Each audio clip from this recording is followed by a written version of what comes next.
Okay, welcome. Thank you for being patient for these few minutes. Happy Friday.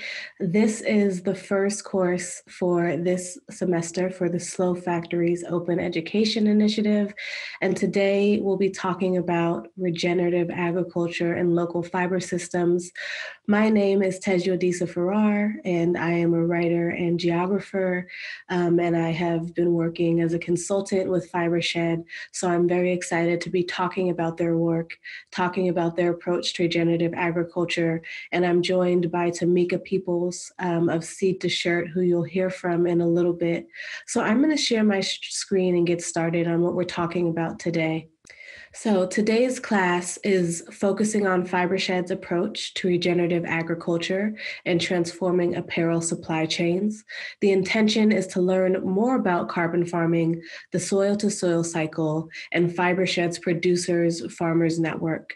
The objective is to understand how regenerative agriculture creates pathways to more sustainable, equitable fiber systems. So this whole semester is about really thinking about the ways that fashion is interconnected with other types of injustice and really touches on every facet of society. And so the approach that we're thinking about today is regenerative agriculture. So we're first going to talk about understanding what regenerative agriculture is and what that means. Then we're going to focus on Fibershed's approach to regenerative agriculture. We're going to talk about how it provides alternatives to the current system. Then we're going to hear a bit from the Producers Network, and then we'll have time for questions, and we'll have our contact information in case you all want to get in contact with us and learn more. What is regenerative agriculture and what are we regenerating? That is a great question. So Ade Romero Briones, who works at the First Nations Development Institute, says we can't talk about soil and carbon without talking about the pivotal moment when those started to degrade. So as I failed to mention, I'm here in Oakland, California, which is Ohlone Chochenyo land. And the Americas, North America, had been stewarded for indigenous communities for centuries and generations before European colonial settlers arrived in America. And throughout those centuries of being a part of the land and being a part of the natural landscape, there were certain practices in place to help regenerate the environment that they lived in, to not take more than they needed, and to not do anything to destroy the ecosystems. When settlers came over from Europe, there was an intention about economics and profit. The idea was that the land is only as valuable as how much you can produce from it. So that created some exploitative agricultural practices such as monoculture, such as soil erosion, such as deforestation. So the moment that the colonial settlers arrived in the Americas is the moments when we start to see the climate shifting based on the agricultural practices that were not good for the land. So when we're talking about regeneration, we're talking about regenerating the soil, the landscape, the labor relations, the social relations from this period of time when there were colonial settlers who imposed certain violence on the land and on the people who were working on the land, and displaced Native Indigenous communities who had been stewarding the land and taking care of the reciprocal relationships between humans and nature. So I identify and define regenerative agriculture as an approach that transforms current agricultural systems by centering indigenous, geographically specific practices that enhance and preserve ecological bioregions. This results in climate change mitigation, restoration of soil and natural water systems, and thus an alternative regional, social, ecology, and economy. So it's about returning to indigenous practices, practices that are specific to the geography and bioregion that the land is on. It's about sequestering carbon from the air. It's about restoring the soils and the layers of soil. It's about restoring our natural water systems, which includes getting rid of dams and making sure that fish like salmon can spawn. And this changes not only the whole ecology of the space, but it also changes the economy and the way that we work with the land and the way that we understand value. It places value on stewardship rather than value on profits.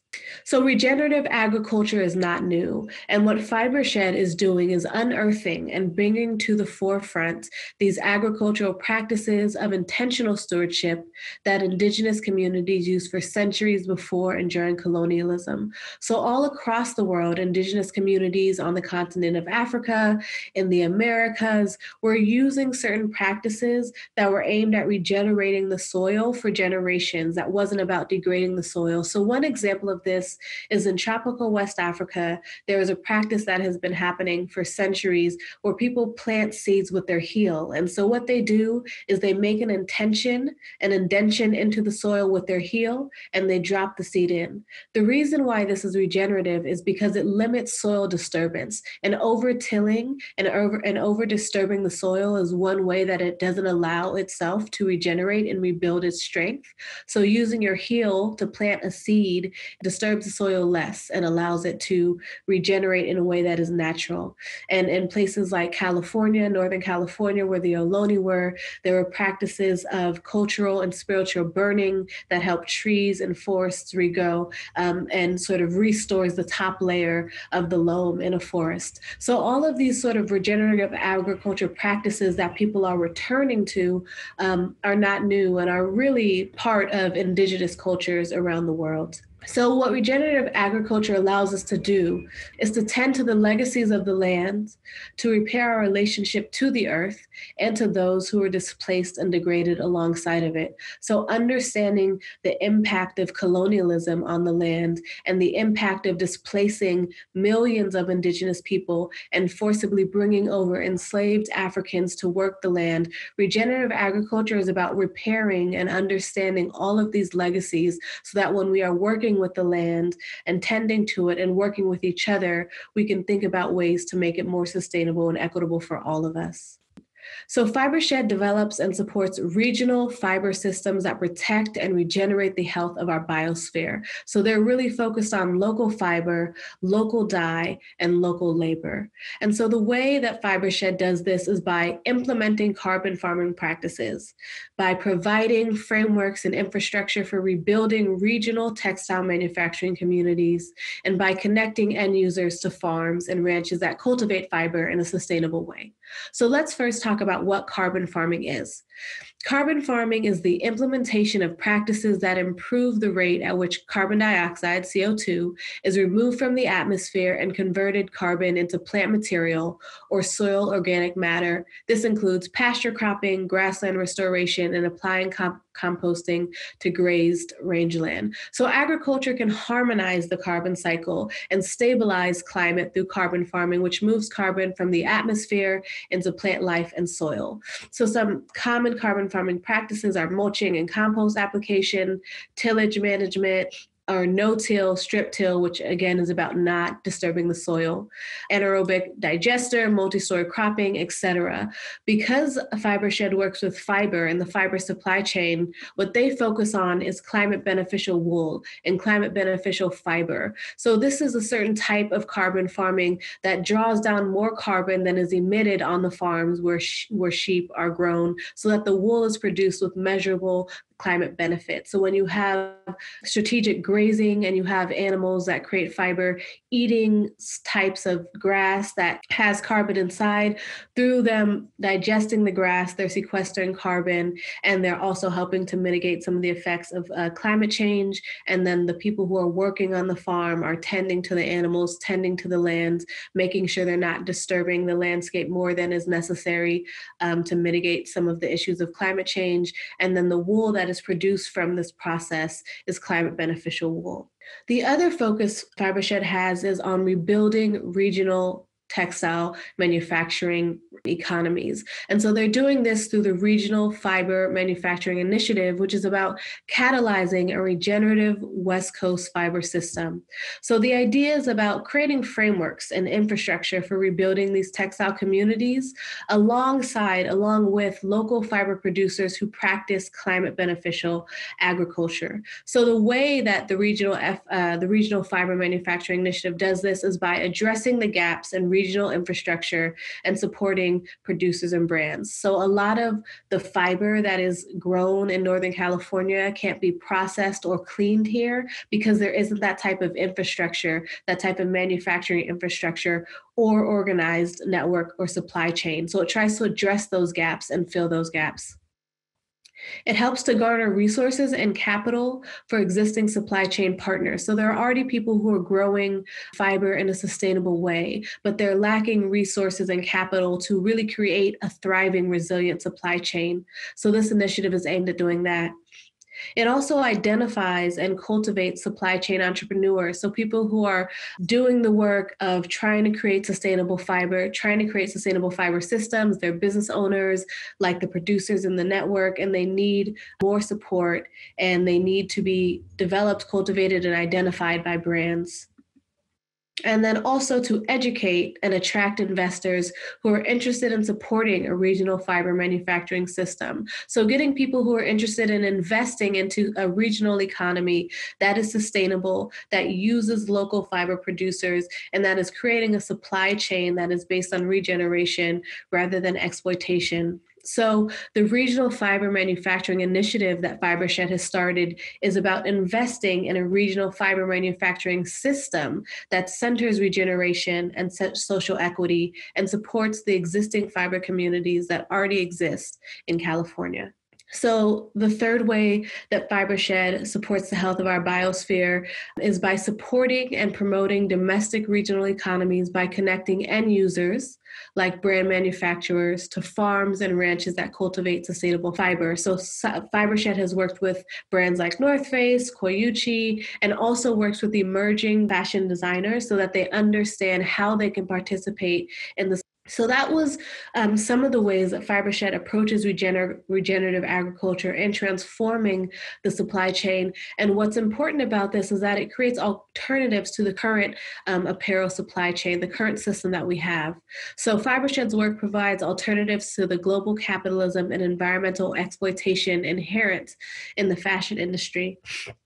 It does this by addressing issues of land access, by connecting local and global issues, by focusing on place-based solutions, and by creating connections between the way we treat land and each other. And this is all through the land of making clothes. So who has access to land to grow sheep, to grow cotton, to grow other fibers and dye, connecting this local economies to the global issues of having our clothes being transported from thousands of miles away. So how do we think about the global macro issues in a local way?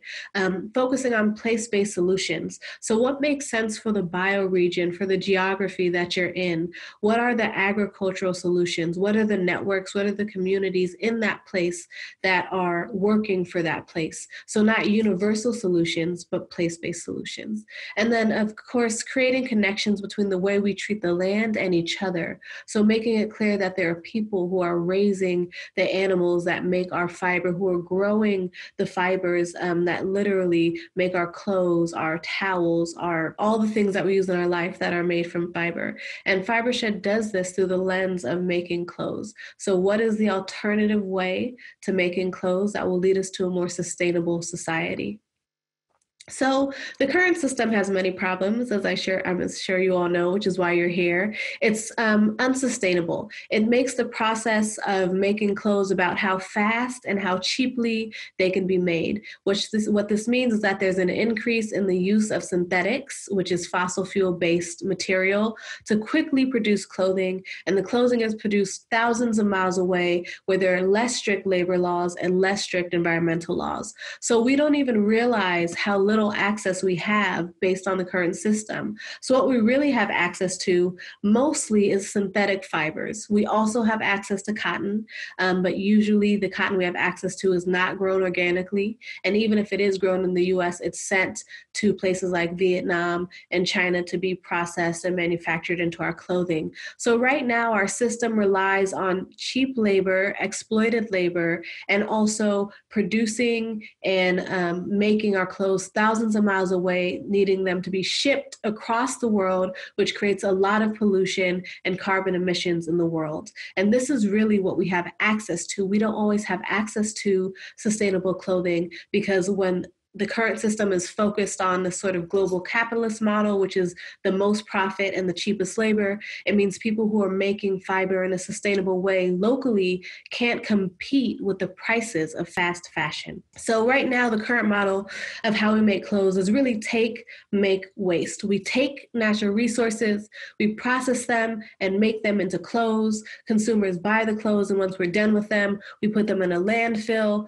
Some of us, we sort of donate them, or we think we're donating them, but what happens is usually they end up on the shores of places like Ghana and end up polluting the waters as well. So right now, according to Ellen MacArthur Foundation, in 2015, resource consumption of oil was 98 million tons. Based on the path that we're on, that'll be 300 million tons by 2050.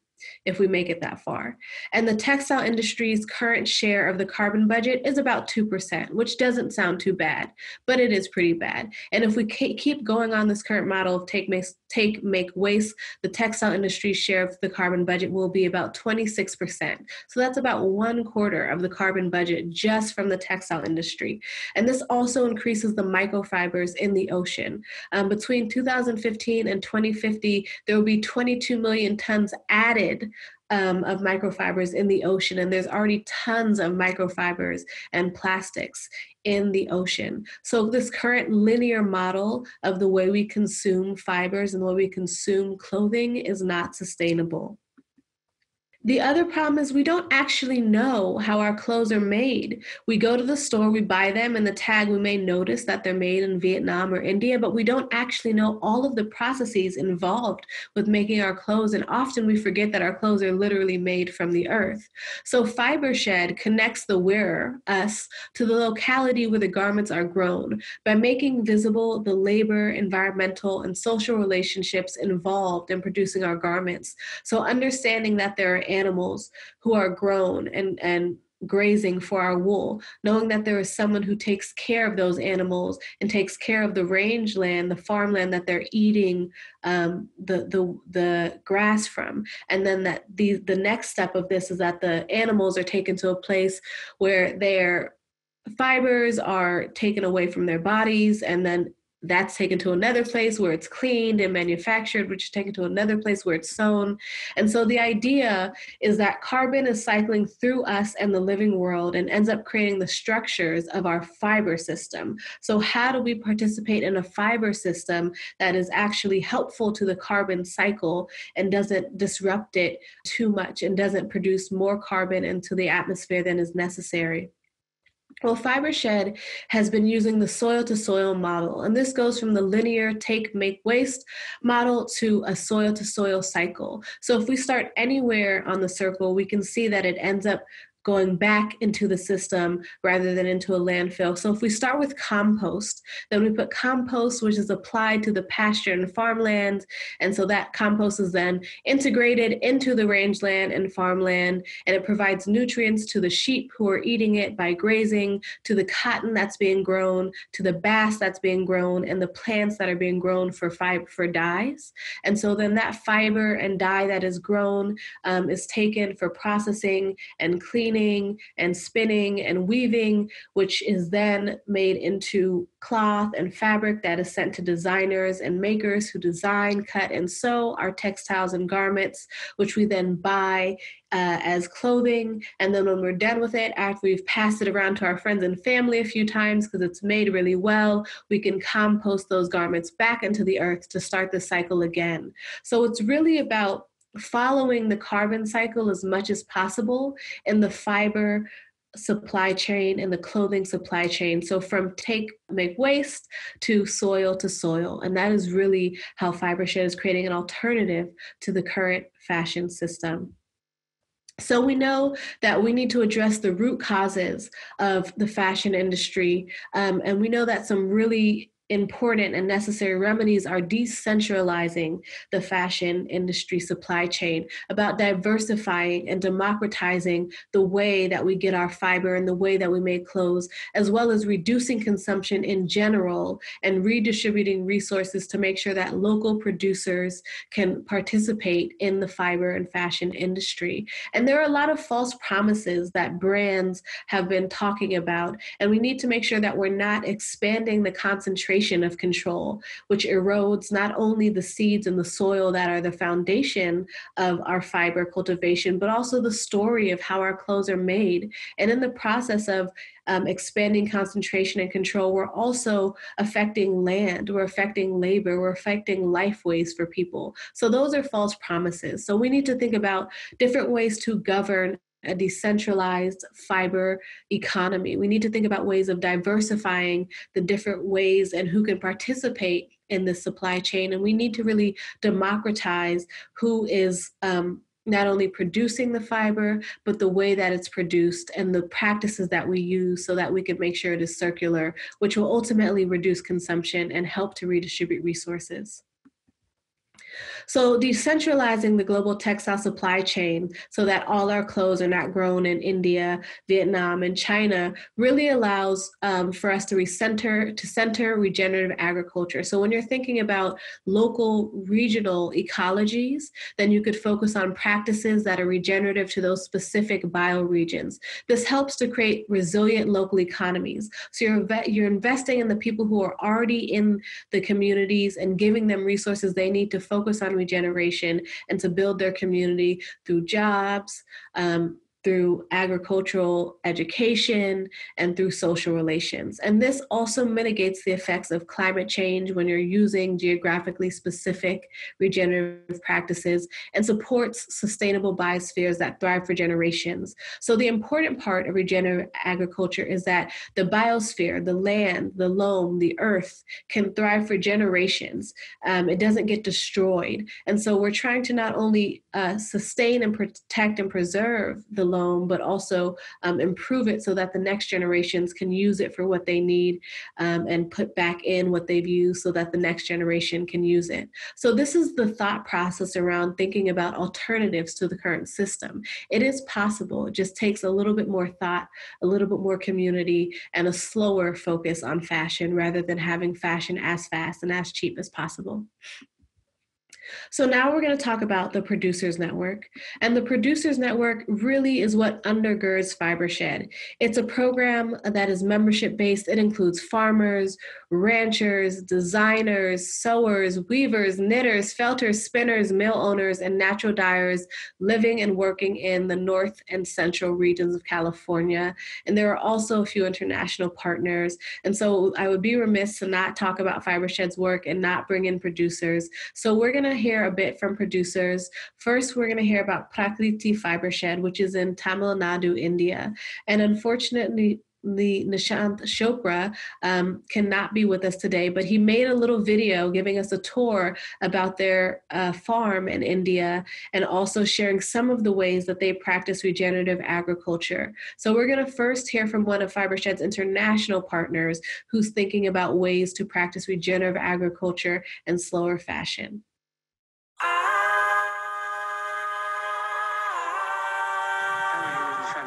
And I'm going to quickly introduce our work before taking you on a tour of our regenerative farm and our hand weaving workshop. We started Aushadhi in 2016 as a women's wear brand and with an aim to reinvent traditional Indian craftsmanship, traditional Indian textile techniques with modern designs and sustainably innovative materials. As time passed by, maybe a year or so, we got directly involved with all the processes, looking at the hand weaving, the natural dyeing, materials, composition of the fabric. So we worked with the local community around Erode to create fabrications for us, as well as a lot of other established and emerging brands. And we also work with local communities for the natural dyeing. So every aspect of the supply chain, all the way from the fiber till the final garment, was based in our community. About the same time last year, we we decided that the only thing we don't do and the only thing we want to figure out is the farming aspect of cotton, because it's known to have its adverse impacts on environment, on people. So we decided to start a organic farm, a regenerative farm, and I mean it's regenerative in aspects. In a lot of different aspects, but the way we consider regenerative is the traditional Indian farming techniques. In traditional Indian farming techniques, you have a lot of these principles and more of the regenerative farming, which I'm going to show you in a few minutes. But what regenerative farming is it's an all-inclusive farming where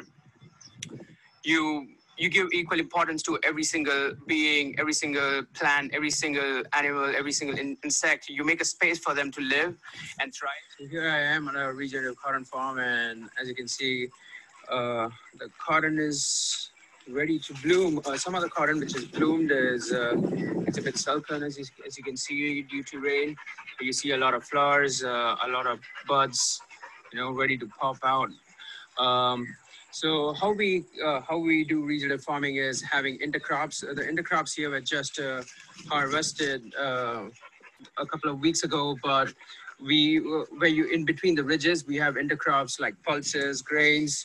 Now we are looking into doing like turmeric in the same space, and we have trap crops like castor, where a lot of the insects which like to feed on cotton, they feed on castor, and we give a space. We find a space for the insects to we create food for the insects to thrive on. And the next thing is we create some food for the birds too. And here is some millet. It's called kambu traditionally, but this millet is what draws the bird, and which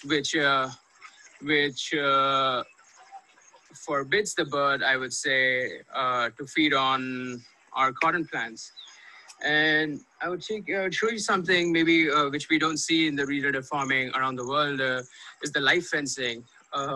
Live fencing is a very traditional way of fencing in India, where you replace the barbed wires. I'm not sure if you're able to see the barbed wires there, but those barbed wires are replaced by these natural live fence. When these fences grow, they create an atmosphere, they create an environment for snakes, rodents, chameleons, a lot of insects to live in. So when you create a space for them to live in, they don't really feed. They don't find a space within your cotton fields to rest, and when they don't rest, they of course don't consume what's around there, and they create the ecosystem within that fence. So these are the barbed wire fencings which we are now replacing with the fencing which you will see now, the live fencing. But if you see in these barbed wire fencing, you see there's no space for any insect or any being to thrive and survive. It just divides things. What local people believe is if you have a lot of live fences in a specific area, it has these currents or these waves which attract the rain, which attracts the rain. So the live fence in the previous video was just being erected. It's a new live fence, but I can quickly show you what happens when the live fence grows a bit. It creates this mini forest. If you can see, this is all live fence, which was just like the clip, the stems which you saw before. But this is, I think, about a year-old live fence. So if you see here, there's enough space for every insect, every reptile or a rodent to live in. So they don't want to come in. They have a home outside the farm, and they don't enter the farm, which kind of helps us because it doesn't affect the farm. It doesn't affect the crops in the farm. A lot of the weed plants which grow around the farm are not really weed plants. They are remedies to a lot of things, a lot of diseases or pests which the plants face or the animals face. For example, if you look at this weed, it's called Calotropis, I think, and this is one of the main insect repellent which we spray on the farm. And this is Cupemani, which is very well known to be a remedy for any skin diseases. We actually used it on one of the dogs we have at the farm, and the dog was suffering from hair loss and some skin issues. And instead of taking medications, we applied a bit of this Cupemani to heal it. See the live fencing, you can see it becomes like a mini forest, and it creates spaces for different kind of beings, insects to find a living. Along with that, we also have a lot of different varieties of trees and native trees in the farm, near the farm. As you can see, it's a sapota tree, it's a local fruit. There's a coconut tree there, there's a banana tree there. There's a tree, jamun tree. I'm not sure what that's called in English, but it's called jamun here. So if you see, this is the solid compost bed for us. We bring in all the cow dung from the shed, which I will show you, the cow shed, which I'll show you in a couple of minutes. But here's the cow dung. Here's all the plants, the wheat plants. Everything goes in. We leave microorganism decomposing agents, organic agents, for it to quickly decompose and become a solid compost. Along with that, we also have a vermi bed where we also put in cow dung and all the waste from the farm, and we leave a bunch of earthworms inside. And what they do is they eat on the waste and they create a compost which is great, which is rich in NPK. Which replaces like a lot of chemicals which inorganic farms use. I'm not sure if you can see like a earthworm here, because we've just loaded these beds a couple of days ago, but I don't think we can see it imminently, but there are loads of worms underneath, and they feed on them. They create a compost, a solid powdery compost, which we then put in the farm. So here's our a cow shed where we bring in all the cows in the evening to collect the cow waste, the cow dung, cow urine, and milk some of the cows which are here. So the cow dung from here, it goes into the solid compost bin, which I just showed in the previous clip. And if you see like the cow urine and the wastewater from here, it just goes all the way throughout, and it goes through this pipe into the liquid waste tank, and we add microorganisms and leave it to the farm using drip irrigation.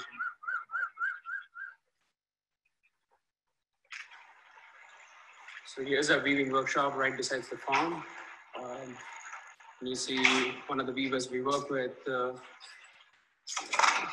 is hand weaving a fabric here. So what defines luxury, unlike the price tag, which the fashion considers, the system considers expensive or luxury? I think it's more time and precision, the craftsmanship, which defines what luxury is. And on our looms, where an auto loom or automated loom can be 150 or maybe like 300 meters, depending on what fabric we make. On our looms, the craftsman can only make 5 meters a day. Each inch, if you see, is woven. This is our weaving workshop right beside the farm. We work with several villages around this place, and this is one of them right beside our farm. So we can, to make sure like all the processes we do from seed to sow are based just next to the farm. And at the weaving shed, we see the weavers hand weaving.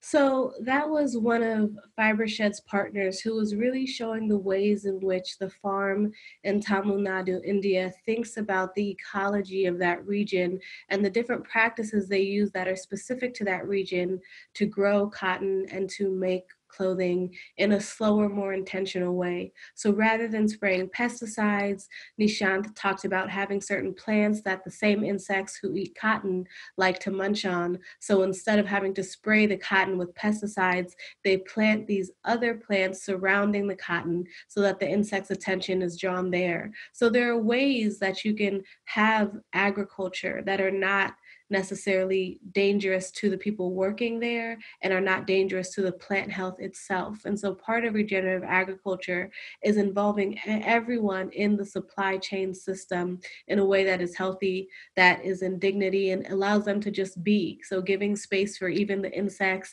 and the other beings that may be deterred by a wire fence, building a living fence, which is kind of like a forest, so that more habitat and more biodiversity can exist. So I think it's a great example of how Prakriti Fibershed is tackling this issue of regenerative agriculture and transforming the apparel supply chain. So next, we're going to hear from Tamika Peoples, who is here with us in Living Color. She is the founder of Seed to Seed, and she's going to share a little bit about what Seed to Shirt does and how they participate in regenerative agriculture and slowing down the fashion supply chain and making it more equitable for everyone. So Tamika, without further ado. Good morning, everyone. I'm Tamika Peoples. I'm founder of Seed to Shirt, and we are an eco-friendly, ethically based apparel manufacturing company based here in the U.S., where we produce blank T-shirts in an eco manner focused on the fiber. We're headquartered out of California. We have a small production facility in Missouri, where we do small batch blank T-shirt production with source from eco fiber, like 100% organic cotton. You know, our mission was really simple. We wanted to make shirts that you print on. We wanted to do it in an ethical way with people first, profit for good, and programs that really heal the world and the land and the people that it supports. And so it was really important for us to create a line, not just come up with a brand where we could put labels and things on the clothing that we know, as we described today in our conversation, is, you know, really just fast and destructive. We wanted to create a line that could really infuse things back into the land by which we're sourcing from. And I really wanted to kind of break down that whole process. Next slide, please. Again, like I mentioned, our mission was really about people, the land, and ethically sourced materials. And because what we were noticing was African Americans or African people were really cut out of the textile industry at its root. You know, really didn't look at the fact that cotton farmers in the US represent less than 1% of that value chain. And the African farmers in Africa were really, 100% of that value chain, but less than probably 1% to 2% of that profit margin on the apparel side. So our company looked to produce products that really could connect those two worlds and really create a sustainable fashion system. So again, I mentioned our facility is, we focused on our first line to market.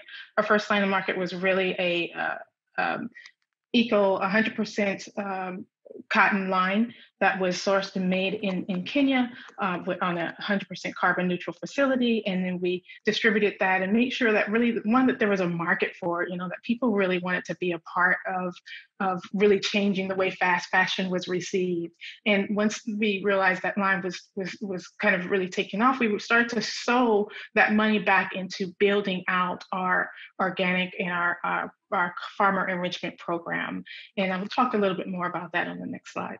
So what is that program? For us, we really couldn't find, at least of the way that we wanted to source our material was from African-American cotton farmers who were producing in an eco way and then bringing that line to life here in the US.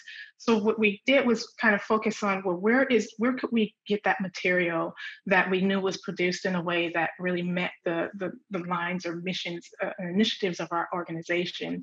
So we really focused on the continent of Africa.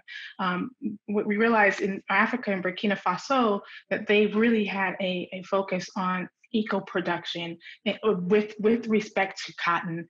They had a focus on how they wanted to bring that cotton to market, and there is a lot of fiber that was coming from that market where we knew, hey, that this made sense to really talk to and start to work within that regional system so that we can understand how we can support those farmers, because we would begin to source our material from Burkina Faso, where they were committed to organic cotton production. They transitioned from traditional BT to non-BT GMO, and so it really made it for a great partnership. And their commitment really represented a way to bring forth a line that was African American based, and then produced so that we can bring our line to market.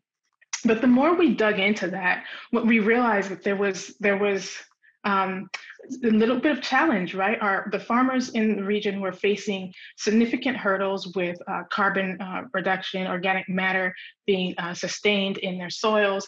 And so we really wanted to then focus and work with those farmers and the farmer union in that region to address how can we support through a program in our initiative. Obviously, the line is going to do what it does, but how can we support the farmers in that region to really look at the regenerative farming practices that could help sustain that market? Because if the soils are decreasing in organic matter, then the yield is going to have an effect, and obviously the people's livelihoods were affected. So we really wanted to put together a program in conjunction with those farmers that really supported what it is that they needed to do, which was produce their organic cotton. So we put together a team in our program with those farmers to address companion crop planting in the region, regenerative manure soil practices that we can support and develop how we come about the production of manure in the region so that it can increase the organic matter. And then really, how can we then next partner with them to continue to source the fiber, which will be the result of their organic cotton production. So we really looked at the region and the partners in that region in order to develop a program and a relationship such that it wasn't just about sourcing the material. It was really about building up the livelihoods of the farmers in the region, and then looking at the regenerative soil practices that we can put into place that can really help those farmers. And we are, in the initial stages of that, but some of that has led to really sitting down with the union of producers and realizing that half of those producers were 58% women. So there's a livelihood piece to this that really was also going to have impact if we put together the right product and program and resources for those farmers. We also were able to partner with our nonprofit arm to address, what kind of commitments do we have to the final byproduct? Because again, this was about an apparel line that could be used to either brand or market in the fast fashion space, but in an eco-friendly approach that was really going to give back to the regional farmers that we were sourcing from. And so in order to do that, we got a commitment from our nonprofit partners and others to really use that line in order to be an apparel blank or apparel line for their brand. And that was phenomenal, because then that led to the process of it being circular. Now we know that the t-shirts that are coming out of this project will be used, they're small boutique produced t-shirts, the fabric, and when we ship that fabric, we're actually using green practices in shipping. And so we had a real model to address, hey, the farmers need to be able to regeneratively plant on their land and the cotton that they're using. But then we also need to be able to have a fashion line that's sourcing this material so that the system is circular and not linear as described before. Next slide, please. Let me talk a little bit about our collaborations. We've been able to really work really closely with corporate brands and corporate partnerships, because in the fast fashion space, especially with blank apparel, people want that fulfillment piece, right? They want the print on demand piece. And we've been able to create a Shopify app that will help us really connect with those brands in a way that they know they can source an eco-friendly apparel line.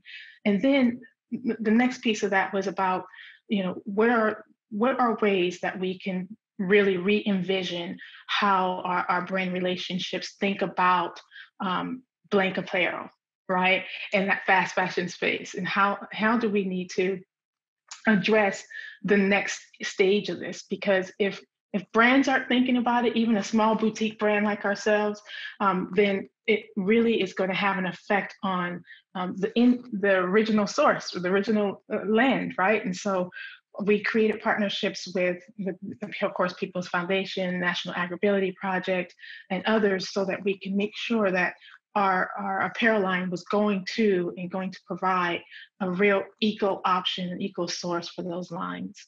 And so our real vision was to support the farmers in the region, but from that support, it would lead to a fabric line or apparel line that really could change the dynamic of fast fashion.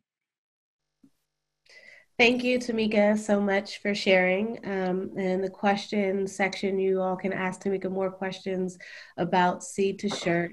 And so what I hope that you take away from this section on producers is that members of the Fibershed network are employing geographically specific and bioregionally relevant land practices that also help the livelihoods of the people who are working. So transforming the fashion supply chain through regenerative agriculture simultaneously transforms and builds communities. So the founder of Fibershed, Rebecca Burgess, says that regionally grown fibers, natural dyes, and local talent is still in great enough existence to provide this most basic human necessity, our clothes. So once we invest in the infrastructure and the people who are available in our region that build the fibers of our society and of our clothing and of our livelihoods, then we know that we don't have to focus on a system that is focused on exploitation and pollution and land exploitation. So Fibershed and its vast network of farmers and producers practice regenerative agriculture to create another path. So one where local biohealth is restored and the way we work, exchange, and live is transformed. And so that's really how Fibershed centers regenerative agriculture, by encouraging, supporting, and working with partners in their producer networks who are thinking about the region that they're in, who are thinking about the people that work on the land, who are thinking about sustainability and ethics as it comes to our supply chain. So now it's time for questions. Before we go to questions, for people who are interested in knowing more about the historical impact of cotton cultivation in the US, and more generally the impact fashion has on the environment, I'll be doing another session on October 2nd. We'll be talking specifically about the way that land and labor has been exploited in the process of growing our fiber and in the process of creating the fashion industry that currently exists. So let's have some questions for Tamika and I. I'm going to go to the chat to see some questions. Tamika, if you want to come back on video in case there's some questions for you.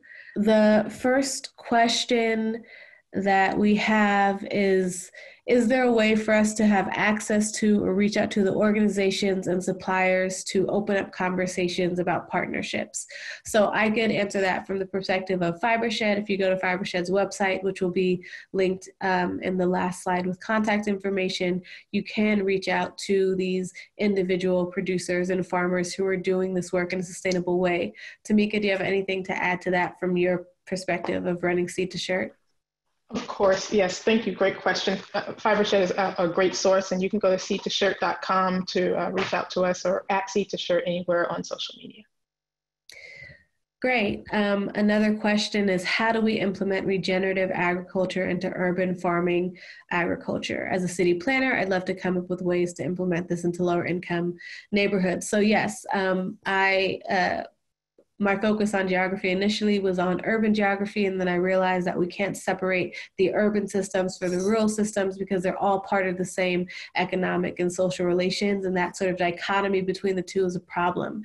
That being said, there are ways that you can use regenerative agriculture on a smaller scale, on a more condensed scale, and particularly in plots, in city environments or plots that you've taken over in urban areas. And that would be something that you can talk to different Fibershed producers and farmers about, who know what kind of agricultural practices they're using on a larger scale. And so how do we sort of distill that into practices that can be used on an urban scale, which would primarily focus on soil restoration.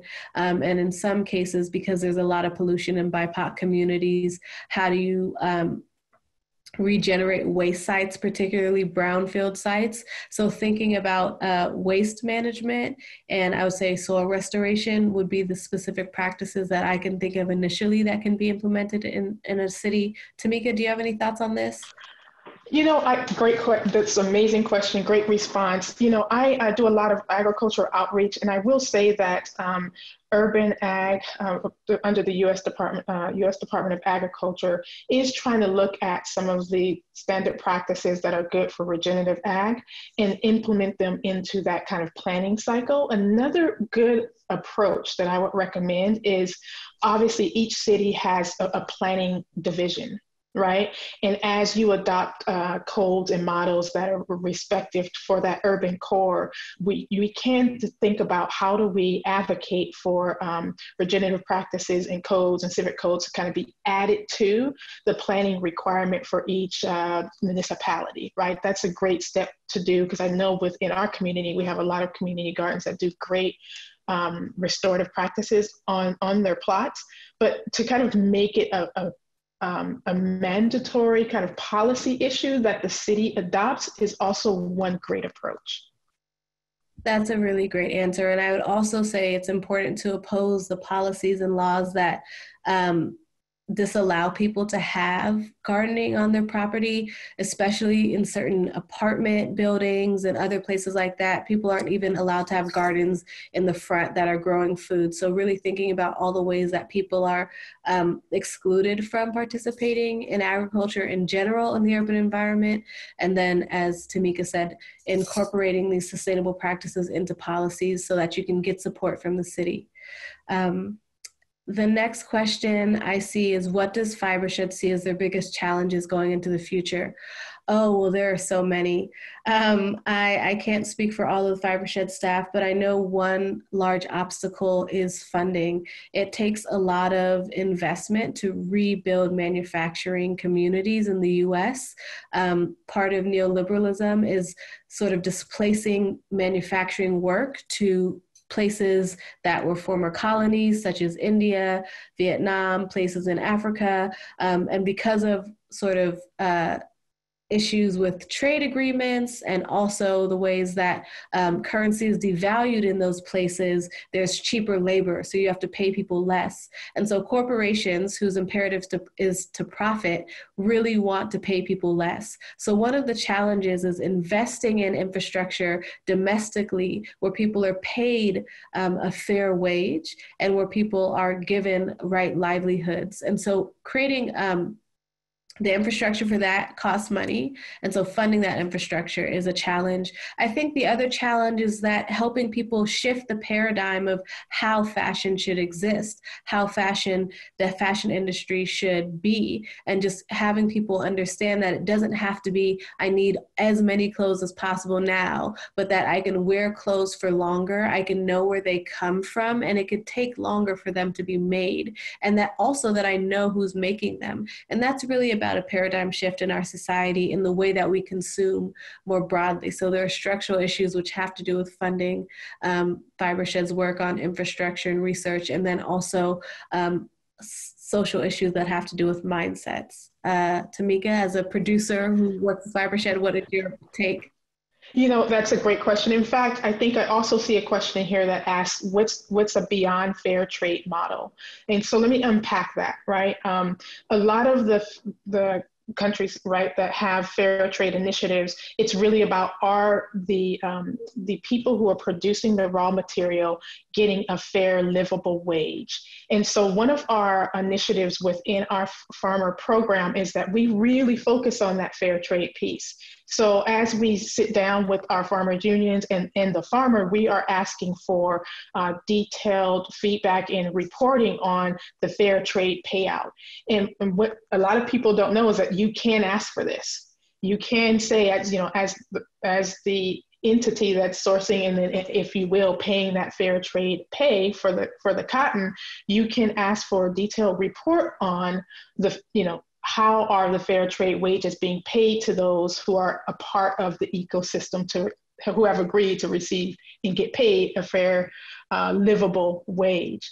Additionally, how we're addressing it, that's just within that program, but how we're addressing it in the larger brand model is, a percentage of everything that we sell really goes back into not just the farmer program, but as I mentioned, I'm also a founder of a nonprofit. So we also infuse the remaining of those funds back into farmer and agriculture outreach, which we do here in the US with partnerships with great organizations like University of Purdue. So I have made it a commitment to have initiatives and request very specific feedback and reports on the fair trade payout for those who are participating in the program.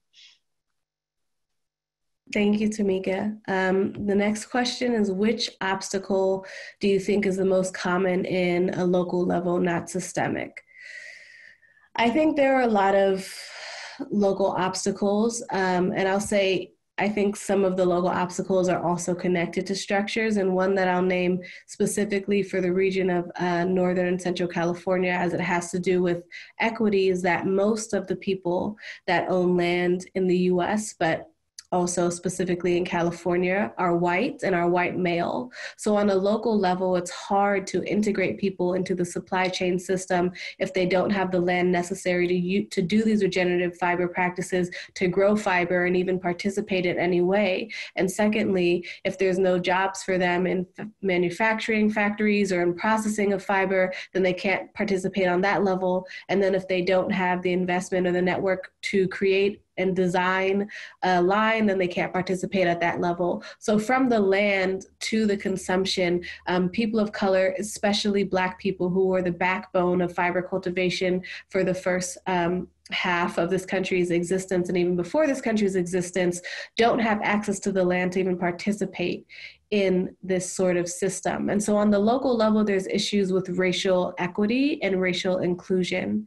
And then there's issues with grant money and also the economics of being fiber or any agricultural producer in this country. There's not a lot of money for small businesses, small farmers. It's hard to compete with the larger industrial agricultural corporations that now have control over a lot of things like seeds, like Monsanto and water. So I'd say on the local level, as an agricultural farmer and producer, getting the support you need from the government is really difficult. Tamika, would you like to add anything to that? You guys are asking amazing questions. So let me just unpack this, right? So in the Textile Exchange's most recent report and Cotton Inc.'s most recent report, they talked about the increase of requests for organic cotton had increased like 25%, right? And if you look at the last agricultural census, 99% of America's cotton farmers are white, 1% are Black. And we know historically what has happened to the lands that we did possess, right? And so now it's a $19 billion industry. You've been completely cut out of that. And there's this structural thing that happens with respect to money and access, which you just described, right? And then when I think about the manufacturing sector, right, there's this huge shift in the US that went from, the 80s to mid 90s, they shifted all of textile, if you will, production offshore because it made much better sense. Well, let's be honest, 80 to 90% of those companies were all white, right? And then the people who worked in these factories were, BIPOC, I'm sure, right? What happened after that? These people didn't have these blue collar jobs, the war on drugs, and 70, 80 to 90% of those people are now incarcerated. And so Seed to Shirt has a practice of the local seamstress environment that we're using are at-risk individuals, those who are re-entering. There is still production that happens on the prison industrial complex, so that is all seamstress based. We're focused on hiring those seamstresses into our company, you know, in kind of the stage model, because, you know, when they're exiting, these jobs really don't exist in abundance in the US anymore. Yes, they're coming back and they're focusing monies on reshoring initiatives, but how many of those companies, of those manufacturing companies for reshoring will be African American or BIPOC, right? And so that was really what the deltas that Seed to Shirt was addressing and trying to solve. But we have to start micro. You really do have to start small because of the money it takes to get into this industry. And so we have hiring initiatives on the reentry side. We have hiring interests on the at-risk side. But I'll tell you what, it's still an uphill battle.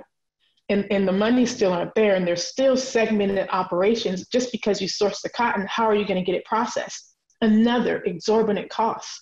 Right? And so having to find the small boutique processors who will work with us receiving cotton in smaller batches, right? And those who are African American who are still in the space are not doing it organically, right?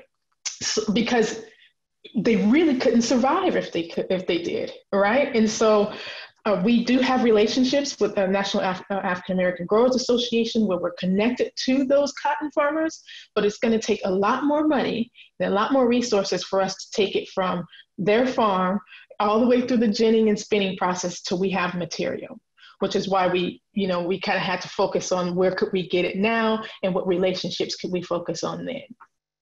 Thank you, Tamika. I have a follow-up question for you, but we're going to just take a few more questions and then we're going to end. So one of the follow-up questions is, what are actions that can be done by people who don't participate in regenerative agriculture on a daily basis, but are very interested in helping based on some of the obstacles that Seed to Shirt and Fibershed face? You know, one, Fibershed is an amazing organization. I'm sure they have great donation models. I will say Seed to Shirt has the same. You know, we've been able to work great relationships with our fiscal sponsors so that we can receive donations, because we do realize people want to help. Maybe they don't want to necessarily buy a shirt, but, you know, they're willing to give $5 to $10, you know, because every portion of it will count if we do want to really rebuild fashion equitably and diversely, right? And so, we do accept donations. Seed to Shirt has a donation model, and a percentage of that goes to the farmer program, and as well as helping us get to the US version of what we've been able to create with Africa. Thank you, Tamika. A question: I'm a big advocate of the capitalism for good model and using private businesses to create change, and I'm optimistic to hear about Seed to Shirt's corporate partners. Do you see a role for public policy in the USA and abroad to advance these efforts? If so, what do you think the first priority should be?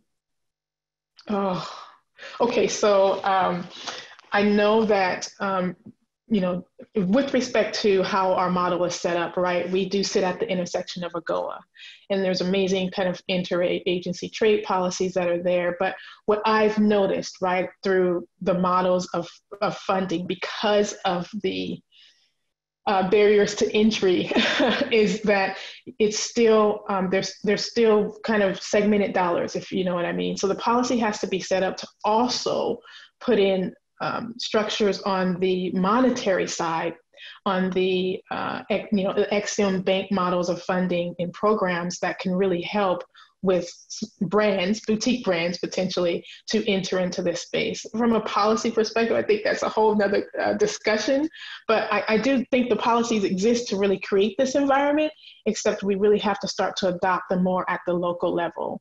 Obviously, I wear a lot of hats, and so I do understand what it's going to take to do that kind of civic policy engagement, but it's a long process, and it takes USDA and partnerships with the county and local governments to really make it make sense. Maybe block grants that are focused on regional manufacturing.